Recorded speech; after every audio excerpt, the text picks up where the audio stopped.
Good day everybody. Today we are looking through the grade 11 term 1 mixed activity worksheet number 1. And question number 1 reads, Manku is a florist who runs her business in a rented room from Mondays to Sundays every week. She keeps a record of her expenses. Table 1 shows her weekly expenses. And you've got there the wages, rental, electricity and water, flowers, miscellaneous, telephone calls, municipal services, and the total column. So question 1.1 is calculate the missing values A, B, C, and D. Alright, so if we look at those tables, C and D are probably your easiest ones because they're the total. You're just literally adding up your expenses. Question A and B are missing values within the columns. So all we're going to do is take that total value, subtract off all the values that we know, and then have your leftover value that would be the missing one. So in the case of A, it would have gotten you to 4,504 Rand and 20 cents, and B would have been 55 Rand 40. Question 1.2 says find the average expenses per day on telephone calls for the 4 weeks. So all we're going to do with this, average being the mean, whenever they say average without any explanation, we always say it's mean. So to find the mean, we add up everything together and divide by the number of points. And in this case, the number would be the number of days. So we need to start by finding, well, what is the total cost for those telephone calls? And we had 165.80 plus 256.10 plus 356.20 plus 521.80. So that's our total telephone calls. And if we add those all up, we're going to get to 1,299 Rand and 90 cents. Okay. And because it's the average, we divide by the number of data points. Now in this case, they're wanting to know the average per day. So we need to divide by the total number of days. And in this case, the number of days, we know that she's only running her days from Monday to Saturday. Okay, these are the important little points of information you need to notice when you're reading the questions. Mondays to Saturdays every week. So that would be 6 days a week, and there are 4 weeks in a month. So 6 times 4 is going to give us 24. And when we divide by 24, we get 54 Rand and 16.25 cents. So I round up my full answer, and then I round my values off. 1 6 stays the same because of the 2 over there. 1.3 says which expense contributes the most to her total expenses. So in this case, you would have had to add up the total for each different type of expense. And so you add up all of those totals, and then you can give your answer. And in this case, the answer was buying flowers, which was the highest expense. 1.4, if Mangungu makes 30 Rand on average on a bouquet of flowers, how many bouquets must she sell per day on the expenses in week 3 to break even? Right, so this was quite specific. So we're talking about week 3, firstly. We have our total expenses, and we know that to break even, she needs to get that amount or more. So we know that to break even, she's going to need to cover her expenses, which was 5,486, and earn that amount or more. Now, we need to split this cost over all the bouquets that she sells. So we're going to take this and we're going to split this over all the bouquets she sells by dividing it by 30 Rand per bouquet. So we want to know how many 30 Rands will get into this value. And when you do that on your calculator, you're going to get 182, should be Rands, 182,86, and it keeps going on. Okay, so that's just to tell us that our decimal keeps going on. Now obviously she cannot sell 182 bouquets and 0.86 of another bouquet, she's going to have to sell a full bouquet here. So therefore, she's going to need to sell 183 bouquets to break even.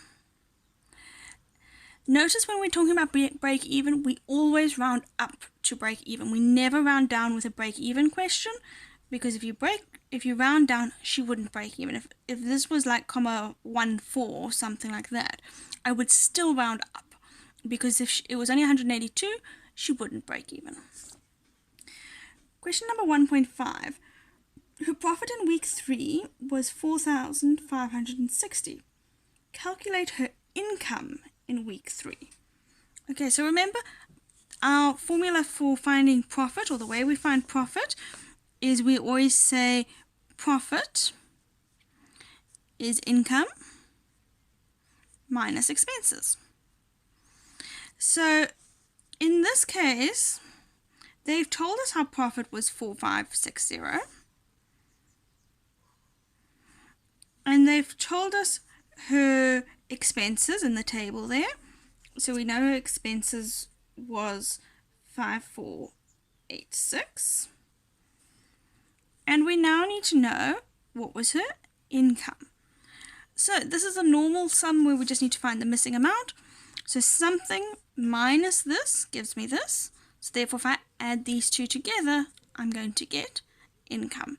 So I'm just going to say 4,560 plus 5,486.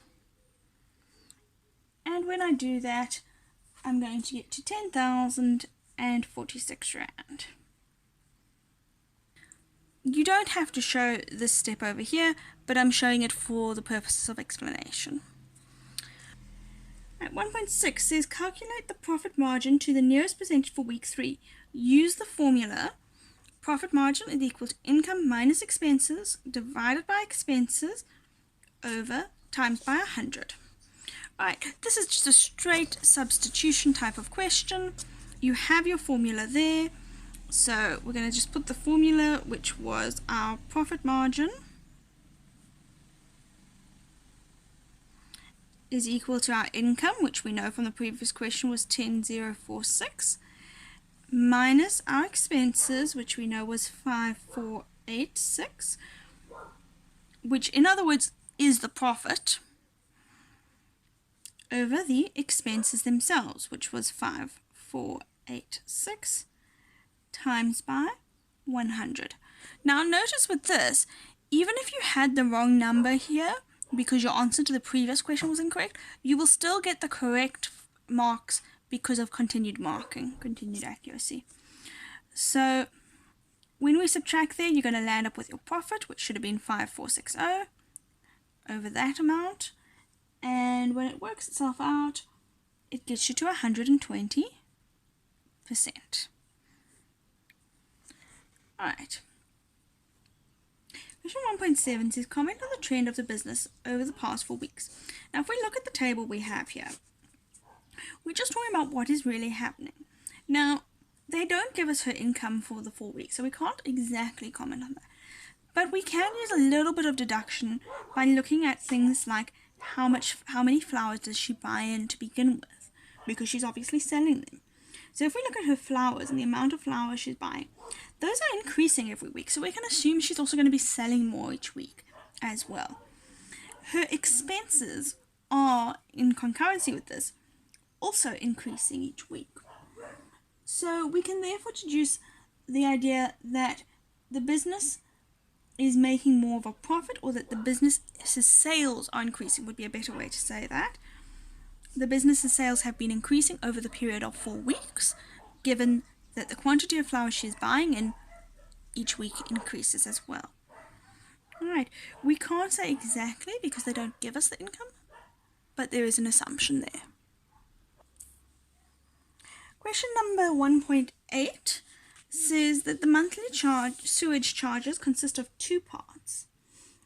A disposal charge, which is based on the consumption. This charge is a block tariff that is shown in Table 2, and it is assumed that 70% of the corresponding month's water consumptions gives the volume of sewage.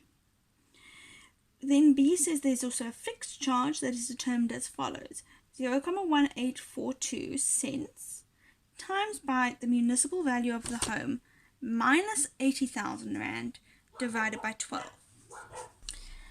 Alright, question 1.8.1 says if Mankungu uses 22 kiloliters of water during the following month, calculate the assumed consumption of water. And then the second part is calculate the disposal charge and calculate the fixed cost. Then 1.8.2 is calculate the month's sewage charge in total. Alright, so if we look there at part A of the explanation, they say that the disposal charge is based on the consumption. This is a block tariff shown on table 2. It is assumed that 70% of the corresponding month's water consumption gives the volume of the sewage. So all we need to know is, well, what was 70% of the total water that they use? So of 22 kiloliters. And here we can go 0,7 for 70% of means times 22 is obviously 22. And when you work that out, okay, you're going to get to 15,4. And that will give us the assumed consumption charge. Alright, the second part is then saying calculate the disposal charge. So that's using that tariff that we have there. And they tell us that the first 5 kiloliters, 0 to 5, so that's 5 kiloliters, is for free. Okay, so that's free. They tell us that the next 3 kiloliters, so that's from 5 to 8. Now, remember with this, because there's a double up here, it's going to work out the same. But in a general rule with these tariff tables, always subtract this value from the last value of the previous column, of the previous row. The reason for this is because if they had started here at 6, you would have 6 minus 8, which is 2. And in actuality, if you count it up, it would be litre 6, litre 7, and litre 8. That would be 3 litres. So you always subtract the value from the last end value. So 8 minus 5 is 3. And then that they tell us is 6 Rand, 1 Rand 60 each. So 1 Rand 60 times by 3. And that's going to give us 4 Rand 80. Then the next one is from 8 to 28. Now again, I'm going to say 28 minus 8 is 20 kiloliters. Now let's just see how many we've gone up to here. If I go here, I've done 5 and 3 is 8, 8 and 20 is 28. I don't need 28. I only actually need to go up to 15,4. So to go up to 15,4, I'm going to say, well, I've got 8 here. How much more do I need to get up to? So I'm going to go 15,4 minus the 8 I already have, which is 7,4 in this category. Okay, so I've said here 15,4 from the previous question. So the amount I need minus what I already have calculated on, the 8. So now I've got 7,4 times by 4 Rand 63. And that will give me